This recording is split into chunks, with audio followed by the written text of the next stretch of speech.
السلام علیکم ورحمۃ اللہ وبرکاتہ۔ اچھا، یہ رائیونڈ مرکز سے مولانا نذر الرحمان صاحب کا خط بھی آیا ہے، اس میں انہوں نے ساری تفصیل بتا دی ہے۔ پہلے بھی یہ سارا کچھ ہو جائے گا، لیکن خط کا ایک آنا یہ ایک بہت بڑا ایک پروف بھی ہے کہ بھی حضرات نے جو مشورے سے طے کیا ہے وہ ہمارے سامنے آ گیا ہے۔ یہ خط کا جو متن ہے وہ آپ کو پڑھ کے سنا دیتے ہیں۔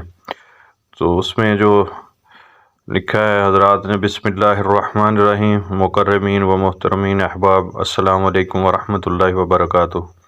حضور اقدس صلی اللہ علیہ وسلم نے اس امت کو حالات کے مطابق خوشخبری دی ہے کہ ایمان والوں پر اچھے حالات آتے ہیں اور وہ شکر کرتے ہیں تو یہ ان کے لیے بھلائی کا سبب بنتا ہے، اور اگر ان پر ناگوار حالات آتے ہیں تو یہ صبر کرتے ہیں اور یہ بھی ان کے لیے بھلائی کا سبب بنتا ہے۔ اللہ تعالیٰ کے فضل سے پورے ملک سے مجمع پرانوں کے جوڑ کے لیے روانہ ہوا تھا۔ بعض راستے میں تھے، موسمی حالات کی وجہ سے مجمع مختلف جگہوں پر ٹھہر گیا۔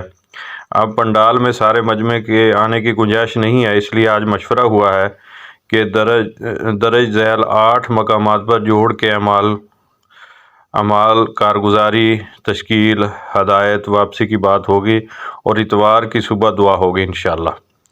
8 مقامات یہ ہیں: رائیونڈ مرکز، پنڈال، لاہور، شب جمعہ کی جگہ قصور، گجرانوالہ مرکز۔ احباب جہاں ٹھہرے ہوئے ہیں انہی جگہ پر اعمال میں شرکت کا اہتمام کریں۔ سال 7 ماہ بیرون اندرون سال کی نقد جماعتیں اور مہمانوں کے ساتھ جوڑنے کے لیے جماعتیں 4 اپریل بظہر ہفتہ صبح 9 بجے بیرون پنڈال میں تشریف لائیں۔ فقط و سلام، بندہ نذر الرحمان عفیان۔ تو یہ حضرات کی طرف سے خط تھا جو آج شائع ہوا ہے، تو آپ کے سامنے سارے صورتحال رکھ دی ہے۔ تو ابھی تو یہ پورا جو ہے نا کہ طے ہو گیا ہے کہ ابھی انہی 8 جو مقامات طے ہوئے ہیں وہاں پہ حضرات جہاں ان کو آسانی لگتی ہے وہاں پہ ٹھہرے۔ اللہ ہمیں عمل کی توفیق عطا فرمائے۔